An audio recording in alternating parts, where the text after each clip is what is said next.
আমি আমার বাবাকে ফেরত চাই, আমি আমার ভাইয়ের প্রশ্নের উত্তর দিতে চাই, সবাইকে জানাতে চাই আমার বাবার সাথে কি হয়েছে, আমার বাবা জীবিত নাকি মৃত সেটা অন্তত আমি জানতে চাই। যারা মারা যায় তাদের কবর জিয়ারত করা যায়, কিন্তু আমরা এমনই হতভাগা যে আমরা জানি না আমাদের বাবা জীবিত নাকি মৃত।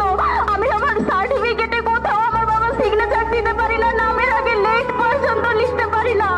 আমার নতুন সরকারের কাছে একটাই দাবি, আমার বাবাকে ফিরিয়ে দিন। আমার বাবার সাথে কি হয়েছে আমি সেটা জানতে চাই।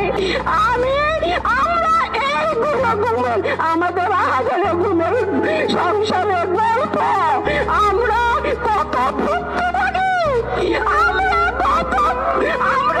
যে চাই আপনাদের কাছে, আপনারা কি এখনো বোঝেন না আমাদের জন্য কি দেশ স্বাধীন হয় না? কেন আমার শরীরে বিভিন্ন এই ভাই যেন তার বাইরে ভাই বলে ডাকতে পারে, আমি আর এভাবে পথ চলতে পারি না। এই ইচ্ছা আমাদের একটা খোঁজ খবর দিয়ে দেন আপনারা। আমি প্রতিটা মুহূর্ত, আমরা প্রতি পরিবারের প্রতিটা মুহূর্ত সেই অপেক্ষায় থাকি যে কবে একটা ফোন আসবে যে সোহেলকে ওখানে দিয়ে গেছে, আপনারা সোহেলকে নিয়ে যান। আমি চাই সোহেল এখন আমাদের মাঝে ফিরে আসুক। সব স্বাধীনতা, সবাই যেরকম স্বাধীনতা উপভোগ করে, আমি চাই আমার স্বামীকে ফিরে নিয়ে আমার সন্তান যেন সেই স্বাধীনতা উপভোগ করতে পারে, তার বাবাকে বাবা ডাক বলে।